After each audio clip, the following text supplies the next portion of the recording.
Now, tomorrow, the Democrat leaders are going to join for a big party out on the National Mall. They're going to descend on our Capitol for their much-anticipated so-called No Kings rally. We refer to it by its more accurate description, the Hate America rally, okay? And I'm not sure how anybody can refute that. If you think about what's going to happen here tomorrow, you're going to bring together the Marxists, the socialists, the Antifa advocates, the anarchists, and the pro-Hamas wing of the far-left Democrat Party. That is the modern Democratic Party. That's where they've gone. And the Hate America rally is the common theme among all those groups. Listen to the language they use themselves. Many of them don't like living in America. They hate capitalism. They hate our free enterprise system. They hate our principles. They hate the ideas that we come in to work every day to fight for, to preserve, in the greatest nation in the history of the world. They hate the idea of individual freedom and limited government. They hate the idea of the rule of law. They fight against it all the time. They hate the idea of peace through strength. They lobby against it all the time. Individual freedom, limited government, the rule of law, peace through strength, fiscal responsibility, free markets, human dignity, the things that lead to human flourishing, the things that made us the greatest nation in the history of the world. They're opposed to law enforcement. They're opposed to military. And their votes show it over and over. That's the collection of voices that you'll hear tomorrow that the Democrats will go out and raise their hands with and cheer with.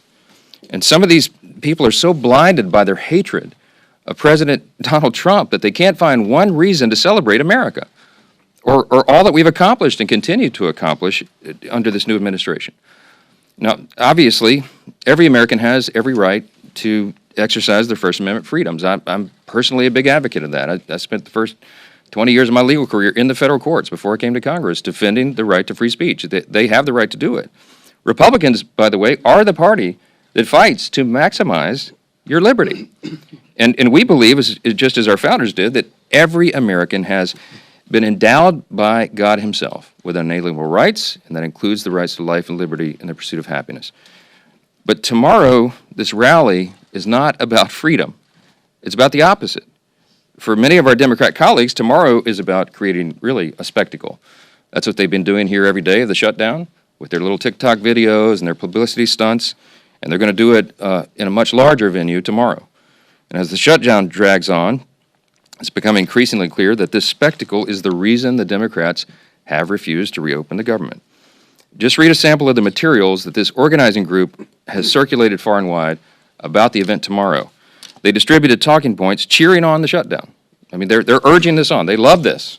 They're cheering on Chuck Schumer's decision to close the government, and their lead organizer said this. This is his words, not mine. Quote, "He hasn't surrendered yet. I call that progress." Maybe that's what led Chuck Schumer to say that every day of the shutdown gets better for us. That's what he said. Since then, Democrats have had their 7th, 8th, 9th, 10th, 11th opportunities to reopen the government, and they have obeyed the mob. They have listened to that. On Wednesday, this is pretty ominous. I don't know if anybody's reported on this, but you should. The lead organizer of tomorrow's event issued an open threat to Democrats in Washington, and this is what he said, quote, "The cavalry is coming in on October 18th, and they're either going to be celebrating you or they're going to be calling for new leadership in the Democrat Party." Now, I know who heard that. Chuck Schumer heard it. Hakeem Jeffries heard it. And their actions and their votes show that they are taking that as an order. Evidently, they've decided it's more important to show a fight to President Trump and appease this mob than to reopen the government and ensure the American people are taken care of. It's a binary choice right now. And to the surprise of literally no one, Chuck Schumer confirmed yesterday that he'll attend tomorrow's rally. Of course he will. He gave an impassioned speech on the Senate floor. He urged his colleagues to stand with him and fight against President Trump. The fight is absurd. Senator, you've been in office for 44 years.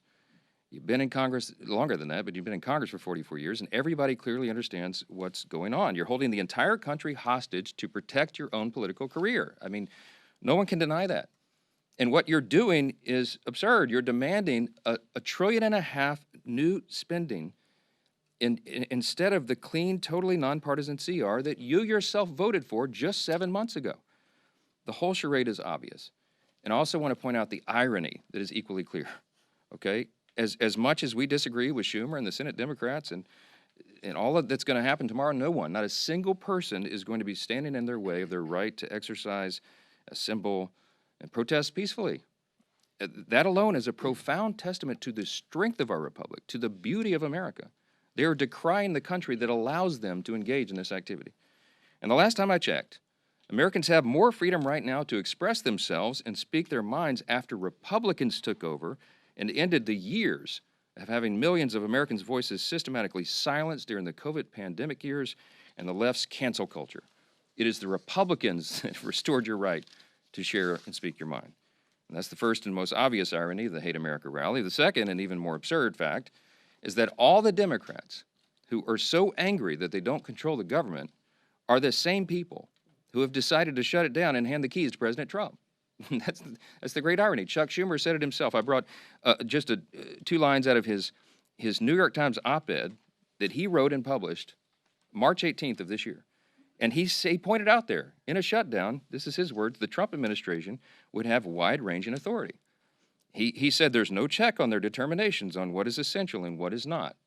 Chuck Schumer put it in writing and published it. He knew this scenario, and he is the one that has decided to hand the keys to the kingdom to President Trump. When you shut down the legislative branch, the chief executive has the authority to make the decisions in the executive branch. He has no choice. They have turned off the funding streams, and they have to triage the situation with federal spending. Everybody on the Mall this weekend should recognize and remember who's responsible for taking the reins of Congress and handing them to President Trump. It's Chuck Schumer.